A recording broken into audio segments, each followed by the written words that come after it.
ఆ, హృదయపూర్వకంగా మనపూర్వకంగా. సో బైబిల్లో దేవుడు ఏదైతే రాశాడో దానికి ఎక్స్పైరీ డేట్ ఉండదండి, గుర్తుపెట్టుకోండి. సో భూమి ఆకాశములు గతించిన నా వాక్యాలు నా మాటలు గతించవని దేవుడు చెప్పాడు. సో బైబిల్లో ఇప్పటి వరకు దేవుడు దేని గురించి అయితే మనందరికీ బోధించాడో అవన్నీ కూడా నిరంతరం ఏకరీతిగా ఉండే వాక్యాలు. చాలా మంది ఏం చేస్తున్నామంటే మనందరము ఫ్లెక్సిబిలిటీ తీసుకుంటున్నాము. మన కల్చర్‌ని బట్టి, మన జనరేషన్ బట్టి, మనకున్న ఈ పరిస్థితులను బట్టి ఎగ్జెంప్షన్ తీసుకుంటున్నాము. అలా ఎప్పుడు ఎగ్జెంప్షన్ తీసుకోవద్దు. దేవుడు హృదయపూర్వకంగా మీరు నన్ను ప్రేమించమన్నారు కాబట్టి హృదయపూర్వకంగా ప్రేమించాల్సిందే. కానీ ఇప్పుడు ఈ టెక్నాలజీ వల్ల, ఈ ఫాస్ట్ కల్చర్ వల్ల, లేకపోతే ఈ జనరేషన్ చేంజ్ కావడం వల్ల అలా భయంతో భక్తితో దేవుడిని ప్రేమించే వాళ్ళు, పూజించే వాళ్ళు, ఆరాధించే వాళ్ళు తక్కువ అవుతున్నారు. సో ఎగ్జెంప్షన్ తీసుకుంటున్నారు, ఫ్లెక్సిబిలిటీ తీసుకుంటున్నారు. సో అలా ఎప్పుడు తీసుకోవద్దు. హృదయపూర్వకంగా నువ్వు దేవుడిని ప్రేమించాలి. హృదయపూర్వకంగా నీ జీవితాన్ని ఆయనను అర్పించుకోవాలి. హృదయపూర్వకంగా నువ్వు ఏది చేసినా కూడా ఆయనకు హృదయపూర్వకంగా చేయాలి. సో మన హృదయంలో ఆయన స్థానాన్ని కోరుకుంటున్నాడు. మన హృదయంలో ఆయనను ఫస్ట్ ప్రియారిటీ ఇవ్వాలని కోరుకుంటున్నాడు. మన హృదయాన్ని ఆయనతో నింపుకోవాలని కోరుకుంటున్నాడు. మన హృదయము ఆయన తట్టుకు తిరగాలని కోరుకుంటున్నాడు. అందుకే ఏది చేసినా కూడా హృదయపూర్వకంగా యేసయ్యకు చేయాలండి, మనస్ఫూర్తిగా చేయాలి. సో హార్ట్ఫుల్ గా చేయాలి. అప్పుడే అది దేవుడికి చెందుతుంది. సో మొక్కుబడిగా చేయదు. ఎందుకంటే మనందరి హృదయాలను ఆయన పరిశీలిస్తున్నాడు, పరీక్షిస్తున్నాడు. మన హృదయంలో ఆయన మీద ఎంత ప్రేమ ఉంది, ఎంత శాంతం ఉంది, ఆయన మీద ఎంత ఇష్టం ఉంది, ఎంత ఎంత ఆయనను ఆరాధిస్తున్నాము, ఎంతగా వెంబడిస్తున్నామో అన్ని ఆయనకు తెలుసు. సో దానిని బట్టే మనము ఆశీర్వదించబడతాము. అందుకే హృదయము దేవుడి ముందు సరైనదిగా ఉంచుకోవాలి. 1 వృత్తాంతములు 29 అధ్యాయము 5వ వచనము. ఈ దినమున యెహోవా ప్రతిష్ఠితముగా మనపూర్వకంగా ఇచ్చువారైనా ఎవరైనా మీలో ఉన్నారా? చూసారండి, మనపూర్వకంగా ఇచ్చువారు ఎవరైనా మీలో ఉన్నారా? సో అందరూ కానుకలేస్తారు. అందులో నిజంగా మనస్ఫూర్తిగా ఇచ్చే వాళ్ళు ఎవరైనా ఉన్నారా? అందరూ ఆరాధన చేస్తారు. నిజంగా మనపూర్వకంగా ఆరాధనించే వాళ్ళు ఎవరైనా ఉన్నారా? అందరూ స్తుతిస్తారు. మనపూర్వకంగా స్తుతించే వాళ్ళు ఉన్నారా లేదా? లేదా సేవ అందరూ చేస్తారు. మనస్ఫూర్తిగా సేవ చేసే వాళ్ళు ఉన్నారా లేదా? సో ఏదైనా కూడా ఎవరైనా ఉన్నారా లేరా అని దేవుడు పరిశీలిస్తున్నాడు. సో ఇప్పుడు మనందరం 20 మంది ఉన్నాము. మనందరి మనసులో ఆయనకు తెలుసు. ఏ కష్టం గుండా వచ్చి కూర్చున్నామో, ఏ బాధ గుండా వెళ్ళి కూర్చున్నామో, ఏ సమస్యల గుండా కూర్చున్నామో, ఏ ఇరుకుల గుండా, ఇబ్బందుల గుండా వెళ్ళి కూర్చున్నామో దేవుడికి అన్నీ తెలుసు. మన మనస్సు, మన తలంపులు, మన ఆలోచనలు అన్నీ కూడా తెలుసు. కాబట్టి మనపూర్వకంగా ఇచ్చిన వారు ఎవరైనా మీలో ఉన్నారా అని దేవుడు అడుగుతున్నాడు. సో నా గురించి మీరందరూ మనపూర్వకంగా నన్ను వెంబడిస్తున్నారా? మనపూర్వకంగా నన్ను ఇష్టపడుతున్నారా? మనపూర్వకంగా నాకు సేవిస్తున్నారా అని ఆయన అడుగుతున్నాడు ఈరోజు క్వశ్చన్.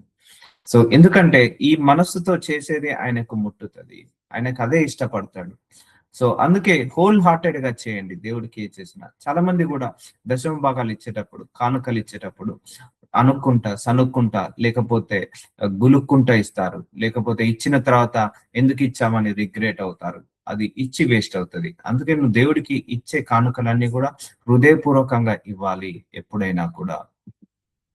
మనపూర్వకంగా దేవుని మందిరపు పని 10,000 మణుగుల బంగారములు. సో ఒకవేళ మందిర పనులు అవుతున్నాయంటే కూడా ఆ మందిరం గాని, ఒక సేవ గాని, ఒక సేవకుడికి గాని, ఆ సేవ కార్యక్రమాలకు గాని ఏదైనా డబ్బు ఇవ్వాల్సి వచ్చినా, లేకపోతే ఏదైనా ఇవ్వాల్సి వచ్చినప్పుడు మనపూర్వకంగా ఇవ్వండి అంటున్నాడు. మనపూర్వకంగా దేవుని మందిరపు పనికి 10,000 మణుగుల బంగారమును, 20,000 మణుగుల బంగారపు ద్రాములను, 20,000 మణుగుల వెండిని, 36,000 మణుగుల ఇత్తడిని, 2,00,000 మణుగులను ఇనుమును ఇచ్చిరి. సో ఆ కాలంలో సొలొమోను మందిరం కడుతున్నప్పుడు అందరూ మనస్ఫూర్తిగా ఈ బంగారాన్ని, వెండిని ఇవన్నీ కూడా ఇచ్చారట ఆ మందిర నిర్మాణానికి. సో ఎందుకు ఇచ్చారు? దేవుడి పనికి మనం ఎప్పుడు కూడా సహకరించాలి. గుర్తు పెట్టుకోండి. ఒక సంఘము స్థాపించబడిందంటే, ఆ సంఘం అభివృద్ధి చెందాలంటే మన వంతు సహాయం కూడా ఉండాలి, మన వంతు సహకారం కూడా ఉండాలి. సో దేవుడు నీ దగ్గర డబ్బు తీసుకొని ఆయన ఏమి బంగ్లాలు కట్టుకోడు, ఇల్లులు కట్టుకోడు.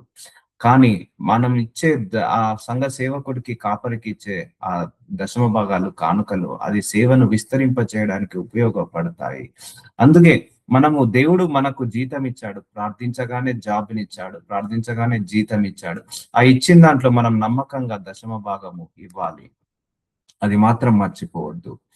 సో వారు పూర్ణ మనస్సుతో యెహోవాకు ఇచ్చి ఉండిరి గనుక వారు అలాగా మనపూర్వకంగా ఇచ్చినందుకు జనులు సంతోషపడిరి. చూసారండి, దేవుడి విషయంలో మనం ఎప్పుడు కూడా ఇచ్చే విషయంలో కానీ, దేవుడి విషయంలో సేవ చేసే విషయంలో కానీ ఎప్పుడు కూడా సంతోషంతో చేయాలి, మనపూర్వకంగా ఇవ్వాలి. సో యెహోవాకు పూర్ణ మనస్సుతో, వారు పూర్ణ మనస్సుతో, సో మనసులో ఏదో గిల్టీ ఫీలింగ్ లేకుండా, మనసులో ఎలాంటి మనసులో ఎలాంటి డిస్కంఫర్ట్ లేకుండా హృదయపూర్వకంగా ఇవ్వాలి. నా దేవుడికి నేను ఇచ్చేంత గొప్పవాణ్ణి కాదు. అయ్యా ప్రభు, మనం ప్రార్థించాలి. అయ్యా నీకు ఇచ్చేంత గొప్పవాణ్ణి కాదు, నేను ఇస్తున్నా, హృదయపూర్వకంగా ఇస్తున్న ఈ కానుకలను స్వీకరించి నన్ను రెట్టింపుగా ఆశీర్వదించు ప్రభు అని అడగాలి. సో పూర్ణ మనసుతో యెహోవాకి ఇచ్చి ఉండిరి. సో నువ్వు ఇచ్చేటప్పుడు పూర్ణ మనసుతో ఇవ్వు, దేవుడికి పూర్ణ ఆత్మతో ఇవ్వు. కనుక వారు అలాగా మనపూర్వకంగా ఇచ్చినందుకు జనులు సంతోషపడి, మనస్ఫూర్తిగా ఇచ్చినందుకు జనులందరూ సంతోషపడ్డారు, దేవుడు కూడా సంతోషపడతాడు. అందుకే don't discomfort in your heart when you're giving the offerings, when you're giving the tithes. ఎందుకంటే దానిని బట్టే దేవుడికి మనకు కమ్యూనికేషన్ పెరుగుతుంది. సో మనస్ఫూర్తిగా ఇచ్చినప్పుడే కమ్యూనికేషన్ పెరుగుతుంది, మనస్ఫూర్తిగా మనం సేవించినప్పుడే కమ్యూనికేషన్ పెరుగుతుంది. సో మన దేవుడు మన హృదయాలను పరిశీలిస్తాడు, కానీ మన ముఖాన్ని కాదు పరిశీలించేది. మన హృదయాన్ని కంప్లీట్ గా తేటగా తెలుస్తుంది. ఆ హృదయంలో ఎలాంటి డిస్కంఫర్ట్ లేకుండా చూసుకోవాలి, సంతోషపడాలి. సో సేవలో కూడా మీరెవరైనా సేవలో పాల్గొంటే మనస్ఫూర్తిగా పాల్గొనండి. ఎలాంటి ధనాపేక్ష లేకుండా, ఎలాంటి దురాశ లేకుండా మనస్ఫూర్తిగా సేవ చేయండి, మనస్ఫూర్తిగా ఆరాధించండి, మనస్ఫూర్తిగా స్తుతించండి, మనస్ఫూర్తిగా దేవుడికి ఇవ్వండి, మనస్ఫూర్తిగా వాక్యం చదువుకోండి, మనస్ఫూర్తిగా బైబిల్ చదువుకోండి, మనస్ఫూర్తిగా దేవుడి తట్టుకు తిరగండి, మనస్ఫూర్తిగా ఆయనను వెంబడించండి. ఏదో సంతోషంతో చేయండి, కానీ బాధతో, చింతతో, విచారణతో చేయకండి. ఈ ప్రకారము మనస్ఫూర్తికంగా ఇచ్చు సామర్థ్యము మా కొండుటకు నేను ఎంత మాత్రపు వాడను. చూసారా, మనం దేవుడికి ఇవ్వడానికి ఎంత మాత్రం వాడను. సో దేవుణ్ణి ఆరాధించడం మనం ఒక ధన్యత అండి. సో దేవుడు నిన్ను ఆరాధించే పొజిషన్ లో పెట్టాడు అంటే నీ ద్వారా ఆరాధించి నీ ద్వారా ఆయన మహిమ పొందుకోవాలని కోరుకుంటున్నాడు. సో మనందరికీ అర్హత లేదు, ఈ దేవుణ్ణి ఆరాధించే అర్హత లేదు, కానీ మనందరికి అవకాశాన్ని ఇచ్చాడు. ఈ దేవుణ్ణి సేవించే అర్హత లేదు, కానీ మనందరికి అవకాశం ఇచ్చాడు. ఈ దేవుడికి కానుకలు ఇచ్చే దేవుడు కూడా అందరి దగ్గర నుంచి కానుకలు తీసుకోడండి. కఠిన హృదయం వాళ్ళతోటి, లేకపోతే ఏడ్చే వాళ్ళతోటి, తుడ్చే వాళ్ళతోటి తీసుకోడు దేవుడు. కొంతమందిని ఆయన ఎన్నుకుంటాడు. ఆ ఎన్నుకున్న పొజిషన్ లో నువ్వున్నప్పుడు ఆ కానుకలను ఇచ్చేయండి దేవుడికి. ఎందుకంటే దేవుడు కూడా అందరి దగ్గర నుంచి తీసుకోడండి. ఎవరి హృదయం బాగుంటుందో, సహాయం చేసే గుణం ఉంటుందో, ఎవరి హృదయంలో మచ్చ లేకుండా యథార్థంగా ఉంటుందో వాళ్ళ హృదయాల నుంచి దేవుడు ప్రేరేపణ కలిగించి వాళ్ళ ద్వారా ఇప్పిస్తాడు దేవుడు. అందుకే మనం దేవుడికి ఇచ్చేంత గొప్ప వాళ్ళము కాదు, దేవుడి సేవకు కానీ దేవుడి పనికి కానీ గొప్ప వాళ్ళము కాదు. సో మనందరం దేవుడిని ఆరాధించే అంత గొప్ప వాళ్ళం కాదు, కానీ దేవుడు ఆయన కృపను బట్టి ఇచ్చే సామర్థ్యాన్ని ఇచ్చాడు, ఆరాధించే, స్తుతించి కృప చూపించాడు. నా జనులెంత మాత్రపు వారు, సమస్తము నీ వల్లనే కలిగేను కదా. చూసారా, నువ్వు సంపాదించే సంపాదన దేవుడిది. సో అది కూడా దేవుడిచ్చిందే, నీకు ఉద్యోగం దేవుడిచ్చిందే, నీకు ఇచ్చే జీతము దేవుడిచ్చిందే, సమస్తమును నీ వల్లనే కలిగేను కదా. నీ స్వసంపాద్యంలో కొంత మేము నీకు ఇచ్చి ఉన్నాము. ఇప్పుడు అర్థమవుతుందా అండి? సో అందుకే నువ్వు దశమ భాగం అనేది దేవుడి యొక్క కండిషన్ అండి. అది హృదయపూర్వకంగా ఇవ్వండి, ఇచ్చి ఆశీర్వాదాలు పొందుకోండి, అది ఎప్పుడు కూడా ఆపకండి. సో అలాగే కానుకలు దేవుడికి ఇచ్చే ఆశీర్వాదం, ఇదంతా దేవుడిదే అండి, మొత్తం దేవుడిదే. నువ్వు సంపాదించే సంపాదన దేవుడిదే, నీకు ఇచ్చే ఆశీర్వాదం ఏదైతే ఉందో అదంతా దేవుడిదే. మనము దేవుడికి రిటర్న్ ఇస్తున్నాము. సో మనం ఇచ్చేంత గొప్ప వాళ్ళము కూడా కాదు, ఆయన ఇచ్చిన దాంట్లోనే ఆయనకు ఇస్తున్నాము, ఆయనకి ఇచ్చేంత గొప్ప వాళ్ళము కాదు. కాబట్టి మనము ఇచ్చేటప్పుడు మనం దేవుడికి తగ్గించుకొని హృదయపూర్వకంగా ఇవ్వాలి. అందుకే మనపూర్వకంగా ఇచ్చు సామర్థ్యము మాకుండుటకు నేను ఎంత మాత్రపు వాడను. సో కొంతమంది మనస్ఫూర్తిగా ఇస్తారు. సో అలా ఇవ్వగలిగే జ్ఞానాన్ని, ఇవ్వగలిగే మనస్సుని దేవుడు ఇచ్చాడు. ఇప్పుడు ఎందుకు చెప్తున్నానంటే, మీరు ఇచ్చే ఆఫరింగ్స్ ఏదైనా కూడా హోల్ హార్టెడ్ గా ఇవ్వండి. సో దాని వల్లనే నీకు ఆశీర్వాదం రెట్టింపు అవుతుంది అన్నాడు. కయీను ఏబేలు ఇద్దరు బలులు అర్పించారు, ఇద్దరు ఆఫరింగ్ ఇచ్చారు, కానీ దేవుడు కయీను ఆఫరింగ్ ని రిజెక్ట్ చేశాడు, ఏబేల్ ఆఫరింగ్ ని యాక్సెప్ట్ చేశాడు. ఒకటే గుర్తుపెట్టుకోండి, నువ్వెంత ఇచ్చినా అది దేవుడి దృష్టికి తక్కువనే. ఎందుకంటే మనము దేవుడికి ఇచ్చేంత గొప్ప వాళ్ళము కాదు. దేవుడికి ఇచ్చేంత అంత పెద్ద సామర్థ్యం ఉన్న వాళ్ళము కాదు. సో కాబట్టి మేము మీకు ఇచ్చి ఉన్నాము. సంపాద్యంలో మనకు దేవుడిచ్చిన సంపాదనలో దాంట్లో నుంచే మనం ఇస్తున్నాము. కాబట్టి దేవుడికి ఇచ్చేటప్పుడు ఎప్పుడు కూడా మనము సనగద్దు, గునగద్దు. అదేదైనా పర్లేదండి. ఇష్టపూర్వకంగా చేయండి, మనఃపూర్వకంగా చేయండి. నా దేవా, నీవు హృదయము పరిశోధన చేయొచ్చు, యథార్థంతో అందులో ఇష్టపడుచున్నావని నేను ఎరుగుదును. సో చూసారా అండి, హృదయం పరిశోధన చేయుచున్నాడట. అంటే నువ్వు ఇవ్వడం అంటే దేవుడు నీ హృదయాన్ని చూస్తున్నాడు. నువ్వు ఇచ్చేటప్పుడు ఏ హృదయంతో ఇస్తున్నావో చూస్తున్నాడు. కృతజ్ఞతతో ఇస్తున్నావా, ఏడ్చుకుంటా ఇస్తున్నావా? అందుకే ఈ కమిట్మెంట్ దేవుడు ఎందుకు ఇవ్వడం అనే కమిట్మెంట్ ఎందుకు ఇచ్చాడంటే, it's kind of worship, it's kind of thanks giving, it's kind of నీ యొక్క కృతజ్ఞత ఎలా ఉందో చూడడానికి దేవుడు చూస్తాడు. అలా నువ్వు ఇచ్చే సామర్థ్యాన్ని చూడడు, నువ్వు ఇచ్చే డబ్బుని చూడడు, నీకు ఇచ్చే మనస్సుని చూస్తాడు. యథార్థ భ్రంతుల హృదయం ఇష్టపడుచున్నావని నేను ఎరుగుదును. చూసారా, ఎవరి హృదయం యథార్థంగా ఉంటుందో వాళ్ళను దేవుడు ఇష్టపడతాడట. నేనైతే యథార్థ హృదయము గలవాడనై ఇవన్నీ మనపూర్వకంగా ఇచ్చి ఉన్నాను. చూసారా, మనందరము ఏమి ధరించుకోవాలి? యథార్థ హృదయాన్ని ధరించుకోవాలి, అంబుల్ హార్ట్ ని ధరించుకోవాలి. గర్వం ఉండకుండా, అహంకారం ఉండకుండా యథార్థ హృదయము గలవాడనై ఇవన్నీ మనపూర్వకంగా ఇచ్చి ఉన్నాను. మనస్ఫూర్తిగా ఇవ్వాలి. ఏది ఇచ్చినా కూడా, ఆరాధన అయినా, స్తుతి అయినా, జ్ఞానం అన్ని కూడా. ఇప్పుడు ఇక్కడ నుండి నీ జనులకు నీకు మనపూర్వకంగా ఇచ్చుట చూచి సంతోషించుచున్నాను. సో చూసారా, ఇవన్నీ కూడా మనము నేర్చుకొని పాటించాలండి. ఈ వాక్యాలు ఒకసారి బైబిల్లో రాయబడ్డదంటే దీనికి ఎక్స్పైరీ డేట్ ఉండదు. ఇది కొన్ని వేల సంవత్సరాల క్రితం రాయబడిన వాక్యాలు ఇవన్నీ. వీటికి ఎక్స్పైరీ డేట్ ఉండదు. మీరు ఈ వాక్యం వచ్చిందంటే ఈ వాక్యాన్ని హృదయంలో పెట్టుకోండి. హృదయంలో పెట్టుకొని మీరు ఏది చేసినా కూడా ఇగో ఈ వాక్యానుసారంగా చేయండి చాలు. అర్థమవుతుందా అండి? మూడోవాడు జిక్రీ కుమారుడైన యెహోవా తన్ను తాను మనపూర్వకంగా సమర్పించుకొనిన. చూసారా, అమస్య 2వ దిన వృత్తాంతముల గ్రంథము 17వ అధ్యాయం 16వ వచనం. నిన్ను నువ్వు మనస్ఫూర్తిగా దేవుణ్ణి అప్పచెప్పుకో. ఎందుకంటే దేవుడు ముంచే దేవుడు కాదు. నువ్వు మనుషులను మనస్ఫూర్తిగా ఇష్టపడ్డావు, కానీ వాళ్ళు గాయం చేస్తారు. మనుషులను మనస్ఫూర్తిగా నువ్వు ప్రేమించావు, వాళ్ళ సమయాన్ని తగ్గట్టు, వాళ్ళ అవసరాలకు తగ్గట్టు, వాళ్ళ యొక్క సిచ్యువేషన్స్ తగ్గట్టు, వాళ్ళ యొక్క సర్కమ్స్టాన్సెస్ తగ్గట్టు మనిషి మారిపోతుంటా అంటాడు. కానీ దేవుడు ఎప్పుడు కూడా సిచ్యువేషన్ బట్టి, సర్కమ్స్టాన్సెస్ బట్టి ఎప్పుడు కూడా దేవుడు మాత్రం మారడు.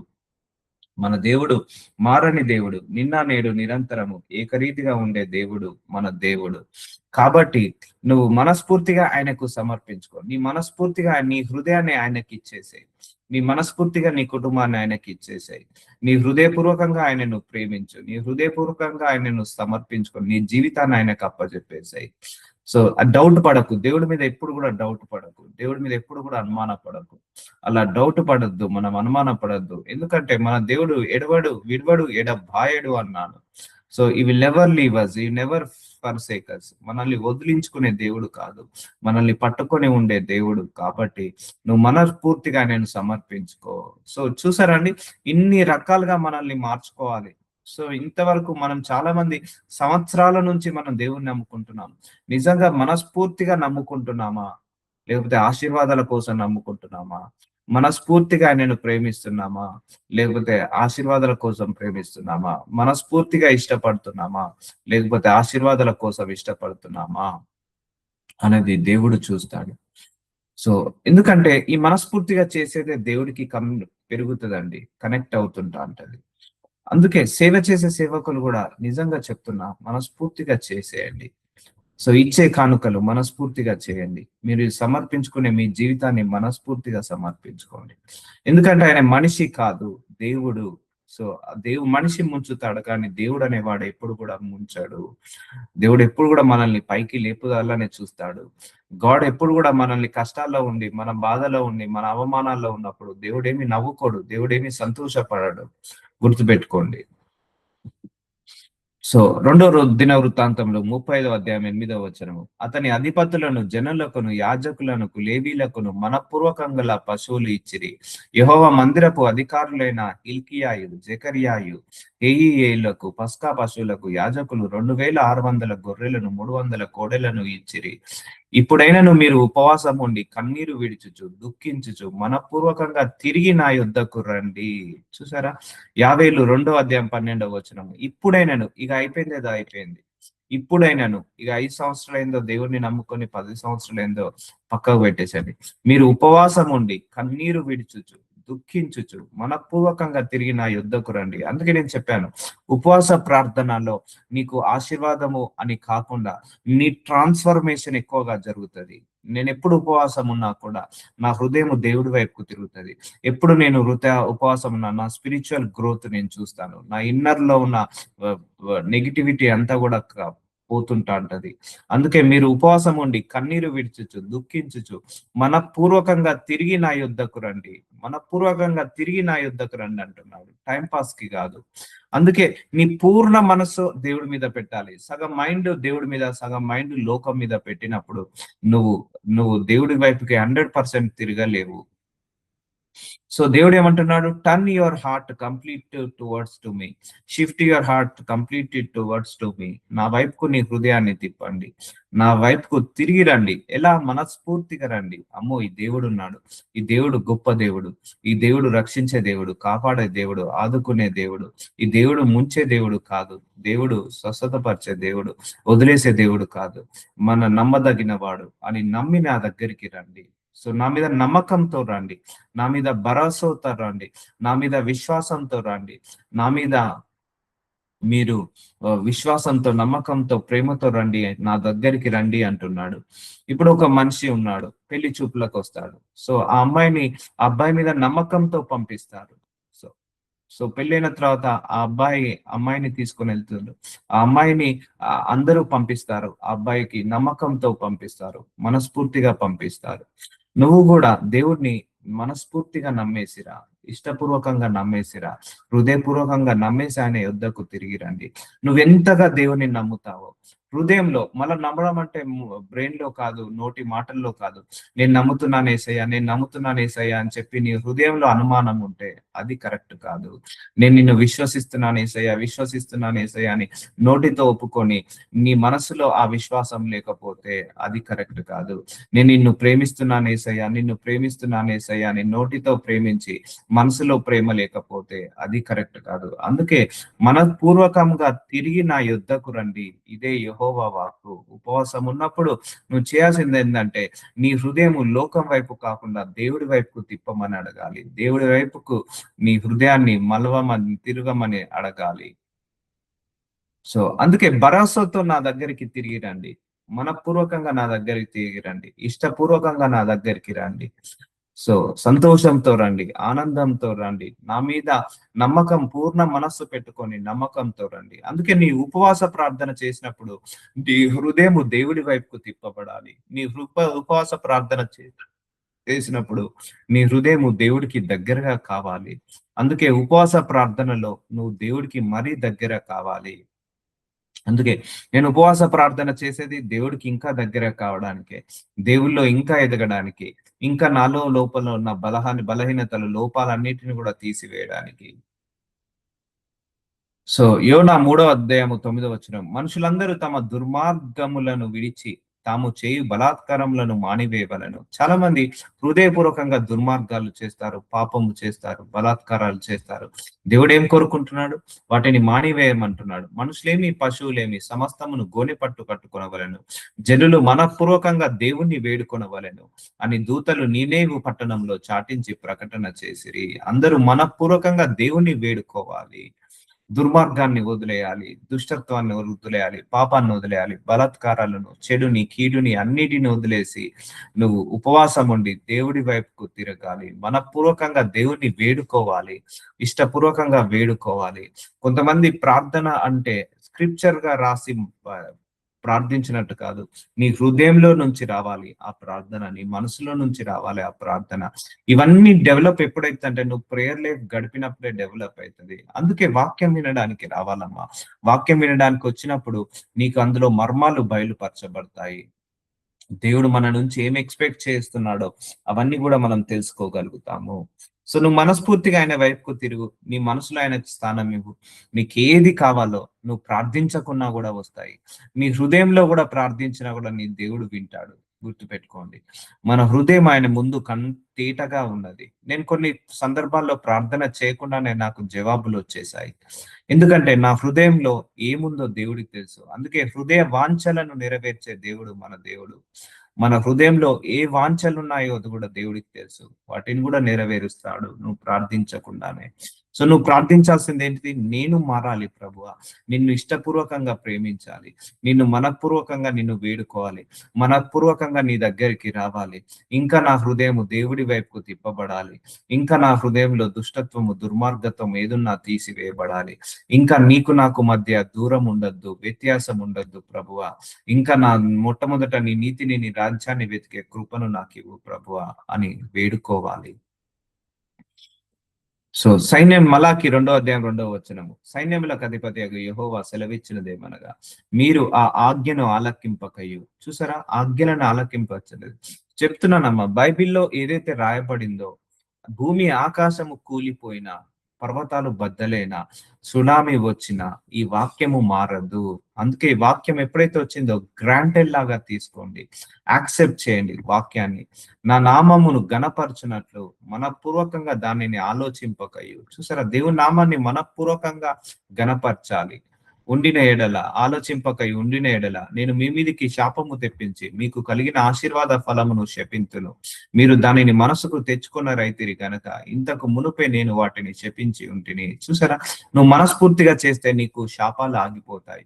నువ్వు మనస్ఫూర్తిగా దేవుడికి ఇచ్చిన, మనస్ఫూర్తిగా దేవుడికి ఆరాధించిన, మనస్ఫూర్తిగా నువ్వు దేవుడి వైపు తిరిగిన, మనస్ఫూర్తిగా నువ్వు ఆలోచించిన, మనస్ఫూర్తిగా దేవుడిని నామాన్ని గణపరిచిన, మనస్ఫూర్తిగా నువ్వు దేవుడి వైపుకు తిరిగిన, నీకు శాపాలు అనేది ఉండదు, ఆశీర్వాదాలే ఉంటాయి.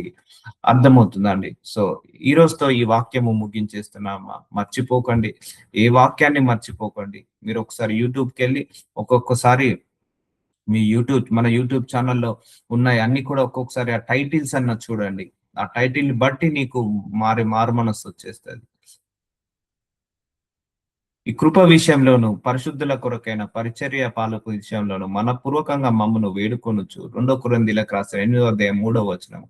మనము కూడా ఒకరి గురించి ఒకరు మనపూర్వకంగా మనం వేడుకోవాలి, ఒకరి గురించి ఒకరు మనపూర్వకంగా ప్రార్థించాలి. ఇప్పుడు మీరందరూ నాకు ప్రార్థన రిక్వెస్ట్ పెట్టినప్పుడు నేను హోల్ హార్టెడ్ గా ప్రేయర్ చేస్తాను. This problem is my problem, ఈ ప్రాబ్లమ్ నా ప్రాబ్లం అన్నట్టుగా ప్రార్థిస్తాను. ఆ భారంతో, ఆ బాధ్యతతో ప్రార్థించాలి. అప్పుడు మనపూర్వకంగా ప్రార్థించే ప్రార్థనకు తొందరగా జవాబులు వస్తాయండి. ఏదో ప్రార్థన అంటే నోటి నుంచి వచ్చేది కాదు, హృదయం నుంచి వచ్చేది ప్రార్థన. హృదయ అంతరంగంలో నుంచి వచ్చేది ప్రార్థన, హృదయ అంతరంగంలో నుంచి వచ్చేదే ప్రార్థన. అందుకే నువ్వు వేడుకునేటప్పుడు హృదయపూర్వకంగా వేడుకో, హృదయానుసారంగా ప్రార్థించు, హృదయానుసారంగా నువ్వు మొరపెట్టు. సో దేవుడికి అది ఈజీగా చెందుతుంది, ఈజీగా నీకు జవాబు వస్తుంది. మనుషులు సంతోషపెట్టు వారు చేయనట్లు కంటికి కనబడు కాక క్రీస్తు దాసులమని ఎరిగి దేవుని చిత్తమును మనపూర్వకంగా జరిగించచ్చు. ఎఫెసీలకు రాసిన 6వ అధ్యాయం 6వ వచనం. మనం ఎప్పుడు కూడా మనుషులను సంతోషపెట్టేటట్లు కాదు అండి. కొంతమంది సేవ చేస్తారు, మనుషులను సంతోష పెట్టాలని సేవ, ఇంప్రెస్ చేయాలని కాదు. ఎందుకంటే నువ్వు ఏ ఉద్దేశంతో సేవ చేస్తున్నావో దేవుడికి తెలుసు. క్రీస్తు దాసులం అని ఎరిగి దేవుని చిత్తమును మనపూర్వకంగా జరిగించచ్చు. సో దేవుడి చిత్తాన్ని మనం మనపూర్వకంగా చేయాలి, దేవుడి సేవ కూడా మనస్ఫూర్తిగా చేయాలి. మనుషులను సంతోష పెట్టేటట్టుగా మన సేవ ఉండద్దు, దేవుడి సంతోష పెట్టేటట్టుగా మన సేవ ఉండాలి. అందుకే మనుషులు సంతోష పెట్టినట్టుగా కంటికి కనబడుట కాక, సో మనుషులకు కనబడాలని, మనుషులకు పాపులారిటీ రావాలని, లేకపోతే యూట్యూబ్ లో ఫేమస్ కావాలని, ఫేస్బుక్ లో, ఇన్స్టాగ్రామ్ లో ఫేమస్ కావాలని, మనుషులకు ఇంకా ఎక్కువగా నేను పోగొడించుకోవాలని సేవ అలా ఉండకుండా దేవుడి చిత్త ప్రకారము సేవ చేయాలి, దేవుడి చిత్త ప్రకారం మనపూర్వకంగా సేవ చేయాలి. అది నిజమైన సేవ, దేవుడికి అందుతుంది. మీ పాపములు ఒకనితో ఒక్కను ఒప్పుకొడి. యాకోబు 5వ అధ్యాయం 16వ వచనం. మన పాపములను మనము దేవుడి ముందు ఒప్పుకొని మీరు స్వస్థత పొందినట్లు ఒకరి కొరకు ఒకడు ప్రార్థన చేయొచ్చు. నీతిమంతుని విజ్ఞాపన మనపూర్వకమున్నదై బహుబలము గలదై ఉండును. చూసారా, నీ ప్రార్థనకు జవాబు రావాలంటే నువ్వు మనపూర్వకంగా ప్రార్థన చేయాలి. నీతిమంతుని విజ్ఞాపన, చూసారా, నీతి అనేది చాలా ముఖ్యమండి. నువ్వు ప్రార్థించే ముందు దేవుడు నీ హృదయాన్ని చూస్తాడు. నీ లోపల ఎంత నీతి ఉంది, ఎంత నిజాయితీ ఉంది, ఎంత పరిశుద్ధత ఉంది, ఎంత పవిత్రత ఉంది, ఇవన్నీ కూడా చూస్తాడు. అందుకే మీరు స్వస్థత పొందినట్లు ఒకరికొకడు ప్రార్థన చేయుడి. So pray for each other. ఒకరి గురించి ఒకరు ప్రార్థన చేసుకోండి. భర్త బాగలేకపోతే భార్య ప్రార్థించండి, భార్య బాగలేకపోతే భర్త ప్రార్థించండి, పిల్లలు బాగలేకపోతే తల్లిదండ్రుల గురించి ప్రార్థించండి, తల్లిదండ్రులు బాగలేకపోతే పిల్లల గురించి ప్రార్థించండి, సంఘ కాపరికి బాగలేకపోతే సంఘ సభ్యులు ప్రార్థించండి, సంఘ సభ్యులకు బాగలేకపోతే సంఘ కాపరి ప్రార్థిస్తాడు. సలా ఒకరి గురించి సెల్ఫిష్ ఉండద్దు ప్రార్థనలో. నీతిమంతుని విజ్ఞాపన, నీతిమంతుని యొక్క ప్రార్థన మనపూర్వకమున్నదై బహుబలము గలదై ఉండును. చూసారా, నీ ప్రార్థనకు తొందరగా జవాబులు రావాలంటే నువ్వు నీతిమంతుడిగా మారాలి. నీతి అనే వస్త్రాన్ని మనం ధరించుకోవాలి. సో అయిపోయిందమ్మా, ఈ సిరీస్ అయిపోయింది. మనపూర్వకంగా, హృదయపూర్వకంగా. సో అన్ని రకాలుగా దేవుడు కవర్ చేశాడు. నువ్వు ఇచ్చే విషయంలో, నువ్వు నీ మనస్సు విషయంలో, ప్రేమించే విషయంలో, పూజించే విషయంలో, ఆరాధించే విషయంలో, స్తుతించే విషయంలో, లేకపోతే దేవుణ్ణి నమ్మే విషయంలో, వెంబడించే విషయంలో, అన్ని విషయాలలో దేవుడు ఏం చేయమన్నాడు? మనపూర్వకంగా చేయమన్నాడు. ఇచ్చేది కానీ, తీసుకునేది కానీ అన్ని కూడా మనస్ఫూర్తిగా. అలాగే నీ చుట్టూ ఉన్న వాళ్ళతో కూడా మనపూర్వకంగా ఉండు. ఆర్టిఫిషియల్ రిలేషన్స్ పెట్టకండి. జెన్యున్ గా ఉండండి, హానెస్ట్ గా ఉండండి, ఫేక్ గా ఉండద్దు. ఎప్పుడు కూడా ముందు ఒకలాగా వెనకాల ఒకలాగా ఉండద్దు. దేవుడి విషయంలో అయితే అస్సలు అలా ఉండొద్దండి. సో ప్రార్థించుకుందాం. నాజరుడనేసయ్య, అయ్యా మనపూర్వకంగా, హృదయపూర్వకంగా అనే వాక్యము ద్వారా, అనే సిరీస్ ద్వారా మందరిని హృదయాలను మార్చి మీ తట్టుకు తిప్పినందుకు వందనాలు, స్తోత్రాలు తండ్రి. క్షమించు నాయన, ఇప్పటి వరకు మేము సనుక్కుంటను, గునుక్కుంటను మీకు ఏదైనా చేసి ఉంటే, ప్రార్థన చేసిన, ఆరాధన చేసిన, స్తుతించిన వాటన్నిటిని కూడా క్షమించమని, మన్నించమని యేసు నామంలో ప్రార్థిస్తున్నాను తండ్రి. మా అందరి హృదయాలను మీ హృదయముతో నింపు నాయన, మా అందరి మనసులను మీ మనస్సుతో నింపు నాయన, మా అందరి ఆలోచనలను మీ ఆలోచనలతో నింపు నాయన. లోకం వైపు ఉన్న మా హృదయాలను మీ వైపుకు తిప్పండి నాయన. లోకం తట్టు ఉన్న మా హృదయాలను మీ తట్టుకు తిప్పమని నజరుడైన యేసు నామంలో ప్రార్థిస్తున్నాను తండ్రి. ఆమేన్. ఆమేన్.